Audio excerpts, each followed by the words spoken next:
तो यहाँ पे हमारा आ गया 2007 और क्वेश्चन नंबर है केजी पब्लिकेशन की बुक से कैश बजट है हमारा और उसका क्वेश्चन नंबर है आपका 4।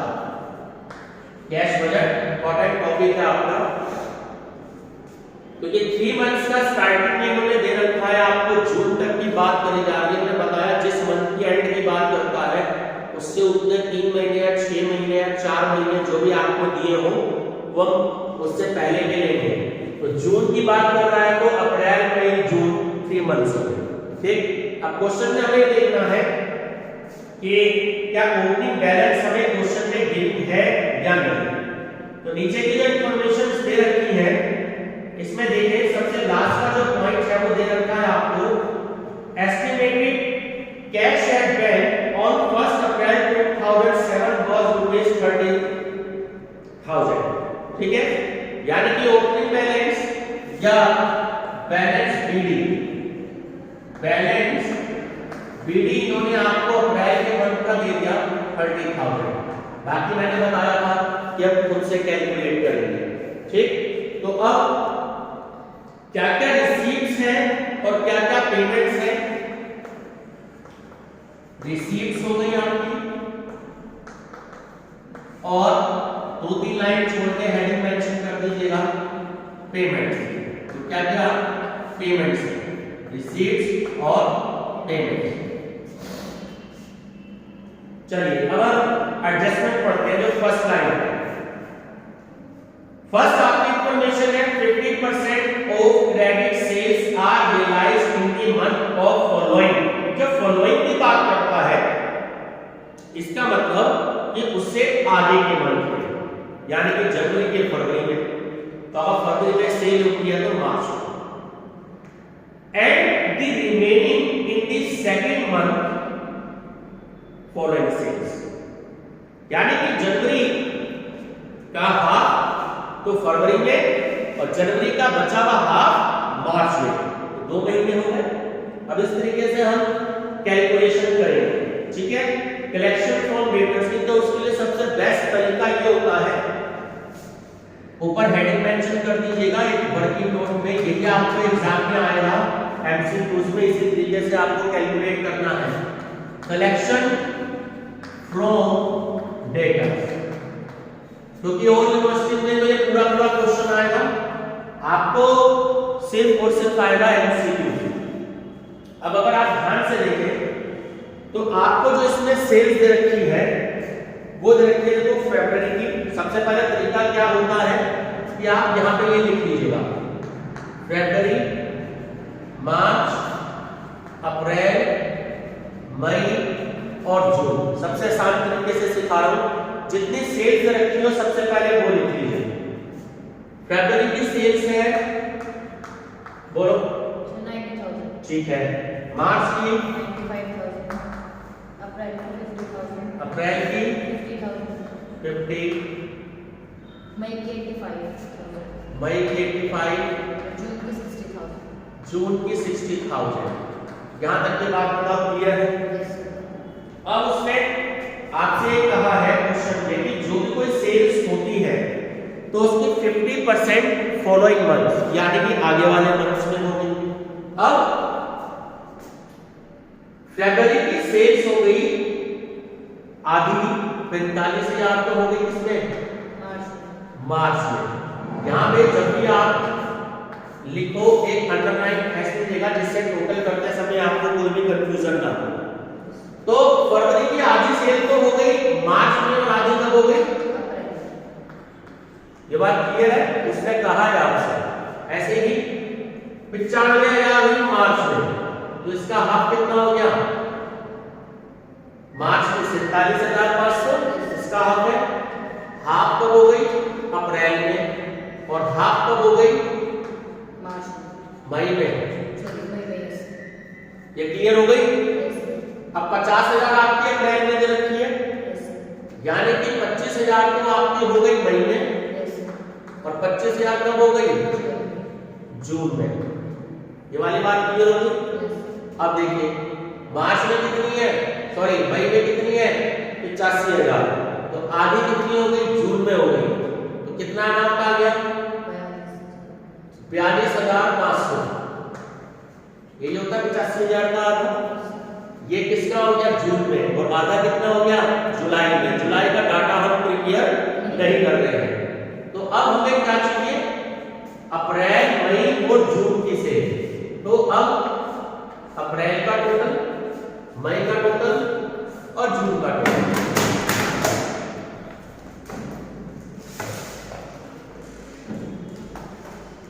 चलो टोटल करो, 0 0 5 7 और 5 12 और 8 और 8 और 1 9।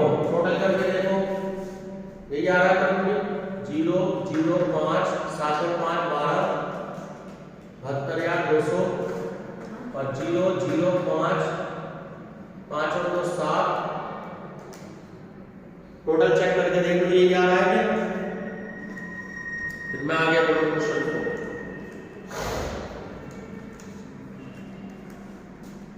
इसका तो 14,000 1,42,500 आ रहा है। इसका अप्रैल का सब ध्यान से करके देख लो कहां जाएगा। 45 और 47 तो जो है टोटल कितना होता है 92 होता है, और 5 से ये हो गए। सर ये ऊपर वाली सेल्स में लेनी है, क्यों लेनी है ये, मैंने क्या कही लाइन इसलिए खींचो कि टोटल करने में कंफ्यूजन ना हो। तो सही है, इस सेल से क्या मतलब है, ठीक है सर। तो तीनों का आंसर सही, तीनों का टोटल ठीक है सर।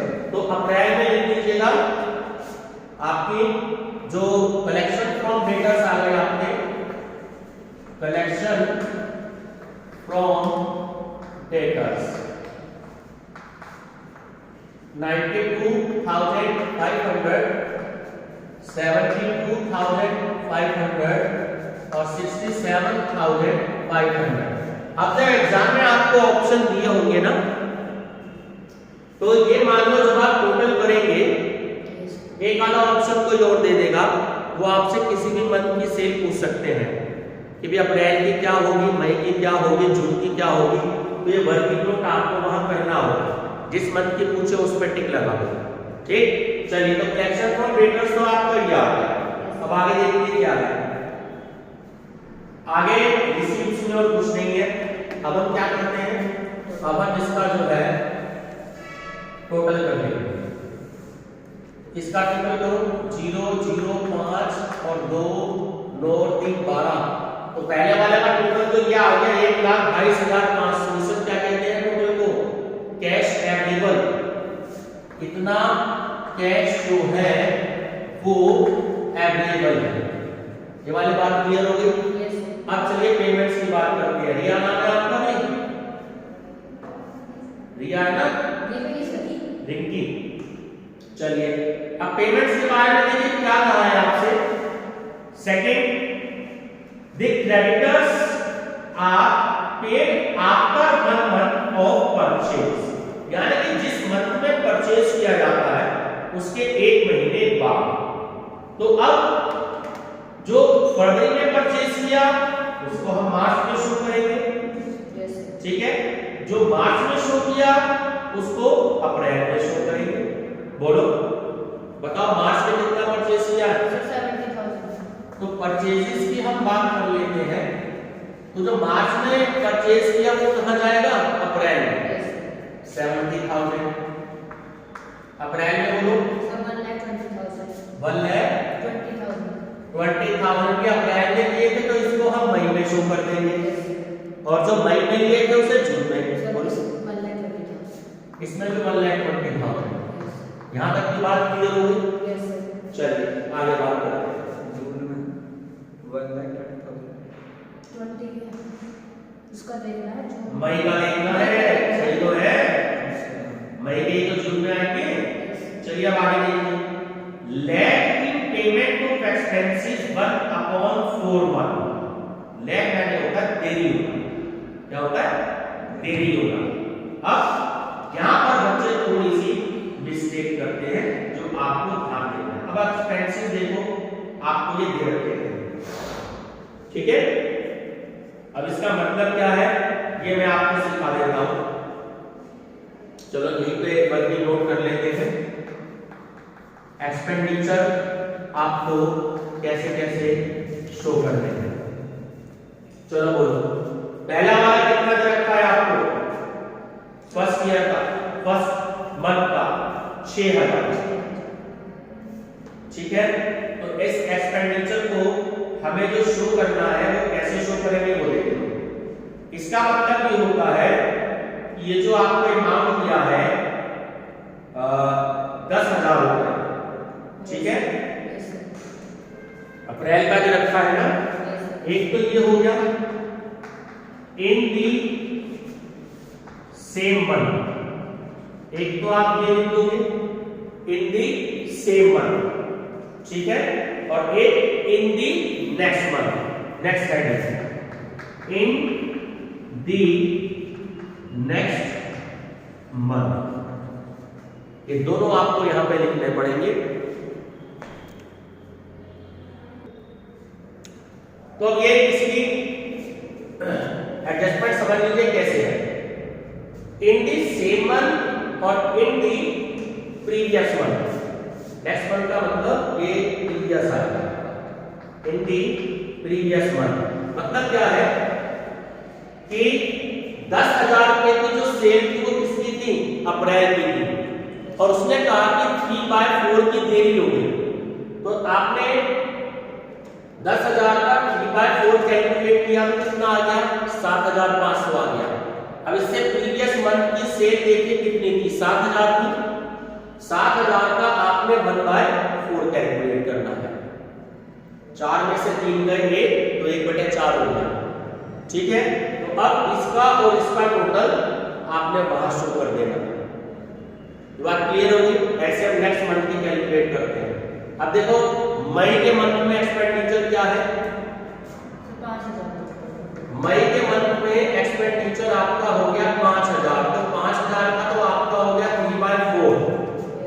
बोलो क्या वैल्यू है, 3,750। 3,750। ये बात क्लियर हो गई।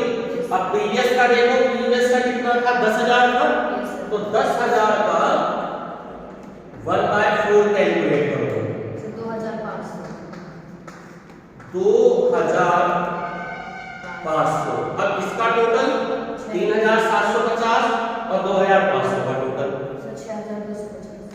6,275। ये वाली बात क्लियर हो, 50 6,250, यहां तक क्लियर हो गया। चलो अब जून के महीने का बताओ क्या था, 7,000 का तो आप कैलकुलेट करोगे 3/4, क्या है वैल्यू, 5,250। प्रीवियस मंथ की कितनी थी, 5,000 थी, प्रीवियस मंथ की 5,000 थी, तो 5,000 का 1/4, बोलो क्या वैल्यू है, 1,250। अब इसका और इसका टोटल 6,500। ये बात समझ में आ गई।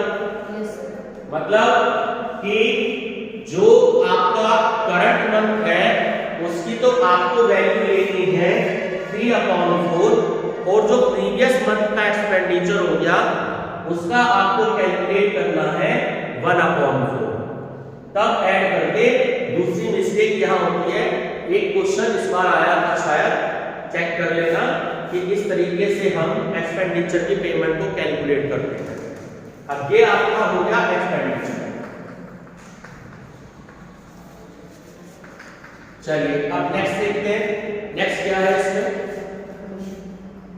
नेक्स्ट है कमीशन।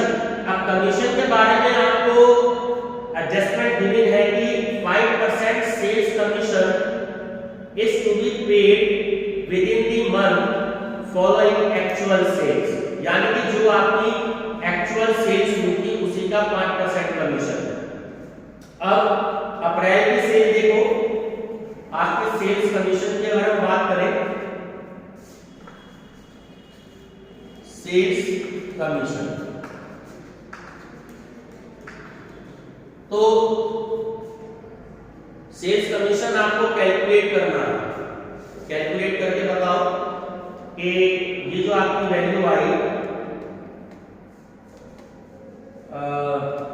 कितना रखा है, 50,000।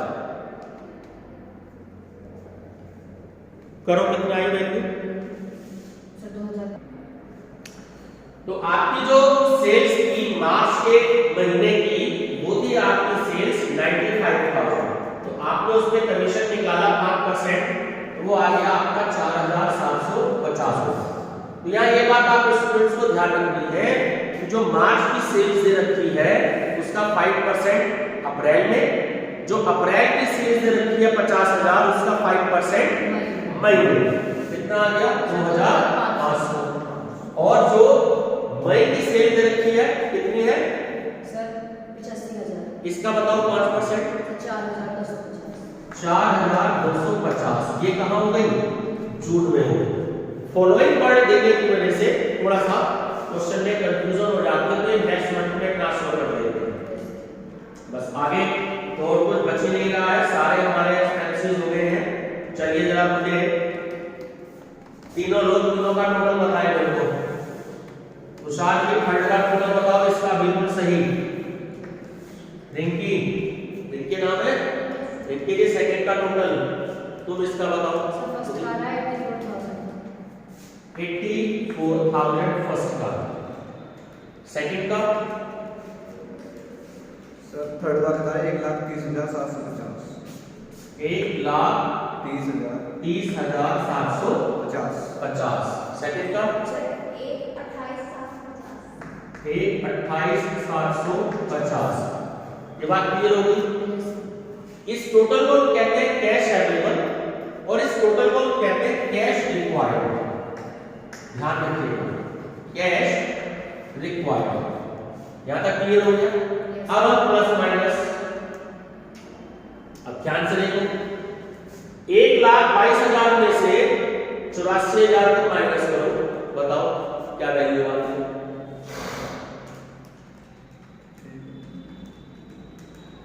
सर 38,500, ठीक है, 38,500 ये यहां था। अब ये नेक्स्ट मंथ में चला जाएगा 38,500। अब इसका टोटल बता दो सर 1,11,000। ठीक है। अब ध्यान से देखो, पहले क्या था, ये टोटल ज्यादा था, ये कम था। अब की बार क्या हो गया, कैश अवेलेबल तो कम हो गया, कैश रिक्वायर्ड ज्यादा हो गया, तो क्या हो गया, ओवरड्राफ्ट की कंडीशन हो गई, माइनस कर दो इसमें से।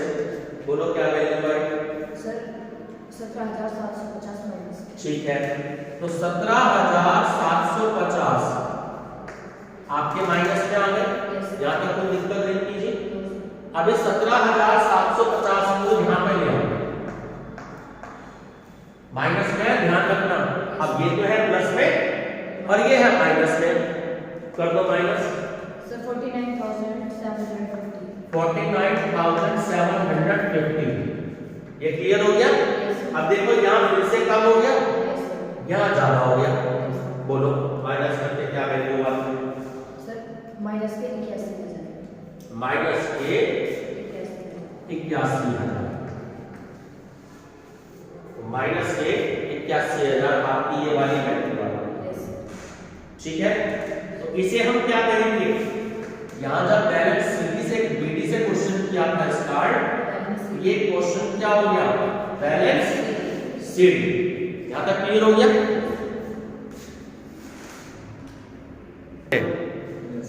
जब आपके पास कैश अवेलेबल ज्यादा होता है, कैश रिक्वायर्ड कम होती है, तब तो क्वेश्चन में कोई प्रॉब्लम नहीं है। यहां से आपने अमाउंट माइनस किया, यहां पे रख दिया। लेकिन जब यहां पर आपकी वैल्यू ज्यादा हो, सॉरी यहां पर वैल्यू आपकी कम हो, यहां पे वैल्यू ज्यादा हो, तो आपकी वैल्यू माइनस में आ गई। ठीक, फिर आपने यहां लिया, इसको आपने प्लस और इधर माइनस, यहां पे आपने इसको माइनस कर दिया, तो ये वैल्यू प्लस किया, ये माइनस किया, फिर ये वैल्यू कम हो गई, फिर ये वैल्यू ज्यादा हो गई। ठीक हो गया। अब आंसर आ रहा है आपके माइनस के 81,000। पहले में तो ओवरड्राफ्ट इसलिए नहीं हो सकता क्योंकि कैश अवेलेबल ज्यादा है। जब कैश अवेलेबल ज्यादा है तो ओवरड्राफ्ट तो हो ही नहीं सकता, तो बिल्कुल बात क्लियर है। अब दूसरे में क्या किया, ये माइनस की वैल्यू आ गई, तो नेक्स्ट लाइन में हमने इसे प्लस में कर लिया। 17,750 हमारे पास ओवरड्राफ्ट की कंडीशन है। सेकंड में क्या किया, यहां पर ज्यादा हो रहा है और यहां पर कम हो रहा है, तो अब नेक्स्ट मंथ में से प्रीवियस माइनस कर देंगे, ये वाला हमारा आंसर आ जाएगा 63,250। अब ये अपने आप में जब लॉन्ग क्वेश्चन आते हैं जिसमें किसी यूनिवर्सिटीज में, तो पूरा 15 मार्क्स का आपका ये क्वेश्चन है। पहले ऐसे क्वेश्चन आते थे पूरे 15 मार्क्स के।